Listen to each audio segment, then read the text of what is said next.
अगला क्वेश्चन है 7 into √5। 7 into √5। Question number 2 क्या है? तो 7 into √5 हमें प्रूफ करना है कि यह क्या है, एक अपरिमेय संख्या है। ये हमें प्रूफ करना है। तो हम जस्ट इसका उल्टा मान लेंगे। सॉल्यूशन।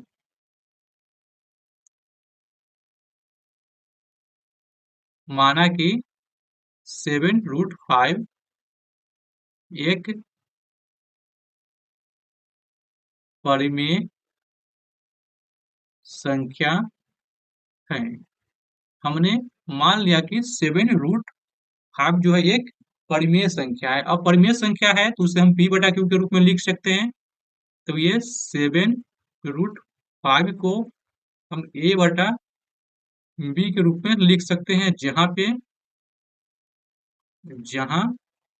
a और b क्या है? तो b और a और b एक सह अभाज्य है। क्या है?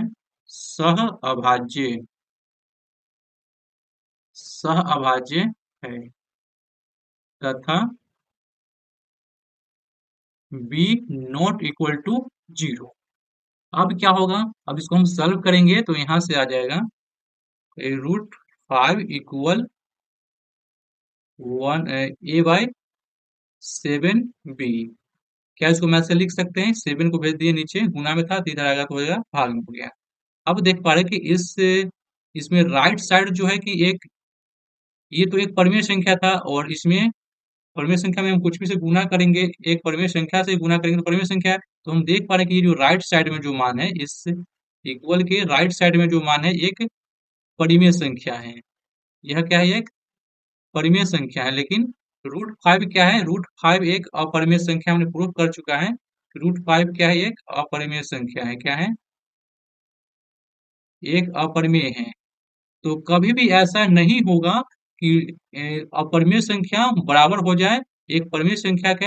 ऐसा कभी होना संभव ही नहीं है। कभी भी अपरिमेय संख्या परिमेय संख्या के बराबर नहीं हो सकता है। तो हम लिखेंगे कि अतः कभी भी एक परिमेय संख्या कभी भी एक अपरिमेय संख्या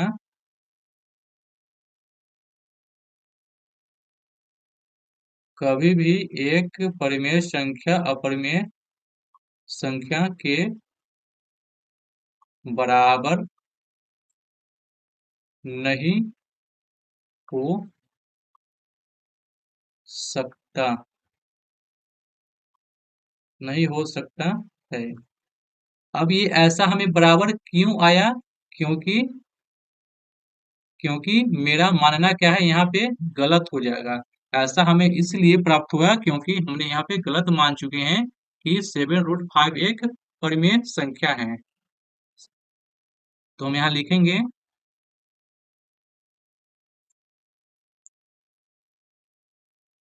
कि अतः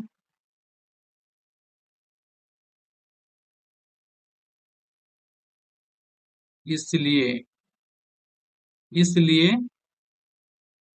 हमारा हमारा मानना मानना गलत गलत है कि 7 √5 एक परिमेय संख्या है।